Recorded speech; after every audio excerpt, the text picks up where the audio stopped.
I'm Lee Mather and I'm the Game Director of F1 2018, and I'm here at the moment stood on the Silverstone wing, and soon I'm going to take you downstairs into one of the garages where I'm going to talk about some of the career enhancements that we've made to F1 2018.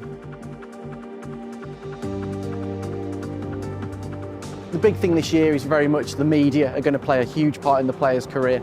It's super important for a driver these days to not just be skilled on track, it's all about being the complete package. In F1 2018 we've got a new media character called Claire, and she will approach you at various points to ask you questions that are relevant to what's going on through the season. And this could relate to multiple things. It could be on contract moves, it could be on performances in races, it could be on your teammates, on other drivers.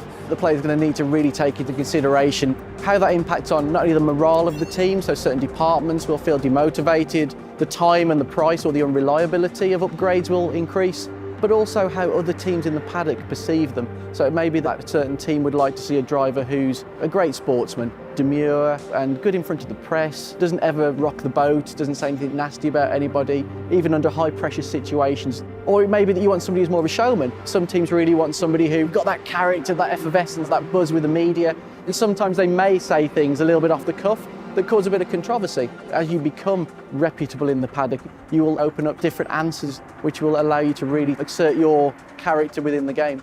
And we also wanted to create some new locations as well. So Claire will perform interviews in areas within the back of the paddock, so between the lorries and the trucks, but also in front of the weighbridge and the scrutineering areas. Answering questions to the media will give an instant outcome there and then. If you impact negatively or positively on a department or your relationship with a team, be that your team or another team, you'll be made aware of that. But you've also got to realise, maybe later in the season, these will get pulled up again. And if you've made a promise earlier in the season that you intend to achieve something, that might get pulled up again by the press. You really don't want to make yourself look like an idiot by over-promising, but also you don't want to rubbish people. It's important to maintain a level of professionalism in the game. This is an entirely new system compared to what we did in 2010. It's not built upon any of that technology. The whole thing is tied very closely to all areas of your career. So, for example, something we did last year with the perks system, the player couldn't choose which perks they wanted to unlock. Now you actually use those perks as bargaining tools as part of your contract. You can now task your agent to get you a drive with any particular team. You will then go into a negotiation stage.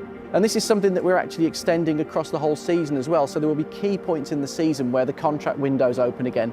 So it may be that you take that risk of moving teams during the season. It may be that you move to a team that have got worse R&D than you or a car that doesn't suit you as well. But the perks may look more attractive. You may think that you can progress your career quicker by going to another team. It's super important that I have a value as a player, and that value is really important. If I start to overvalue myself, a team isn't going to go with the contract that I want. If I say I'm going to achieve this and I fail, my value with those teams will go down.